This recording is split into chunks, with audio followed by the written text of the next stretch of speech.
Donald Trump has issued a strong call to arms for NATO, demanding real action before the US will follow through with fresh sanctions on Russia. He's saying the alliance must all agree to stop buying Russian oil, no exceptions, before any major US sanctions are put into place. He argues that continued purchases by some NATO members of Russian oil weaken the bargaining position of the alliance. Countries like Turkey, Hungary and Slovakia are singled out as examples, since they have been among those still importing Russian energy. Trump insists that without a total halt on Russian oil imports by every NATO country, the US will hold off on imposing tougher sanctions. In addition, Trump is calling for steep tariffs, between 50% to 100%, on China, over its ongoing trade in Russian oil and other energy supplies. He claims these tariffs are needed to sever the influence China is said to hold over Russia financially, thus making it harder for Moscow to sustain the war in Ukraine.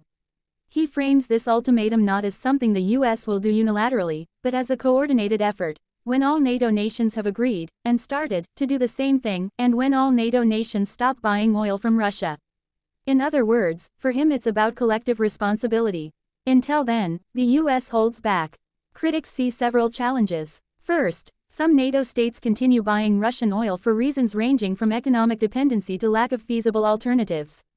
For them, cutting off that supply abruptly may come with serious energy, economic, or political costs. Second, the proposal to impose huge tariffs on China risks escalating trade wars and retaliatory measures, which could hurt global supply chains and economies, not just in China, but in Europe and the US as well. Trump's move seems aimed at forcing NATO's hand.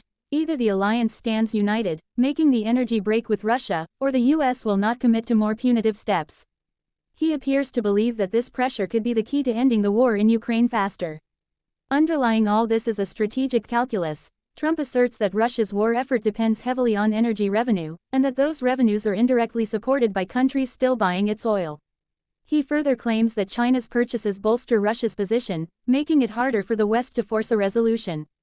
Cut off those income streams and pressure builds. The question now is whether all NATO members can realistically comply. For some, halting purchases of Russian oil is not simple.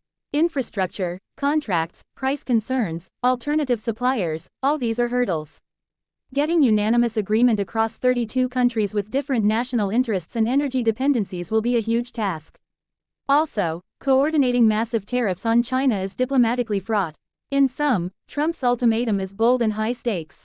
He places the onus on NATO to take a unified, sacrificial step: stop buying Russian oil. If they do, the US will reinforce that with further sanctions. If they won't, he's holding off.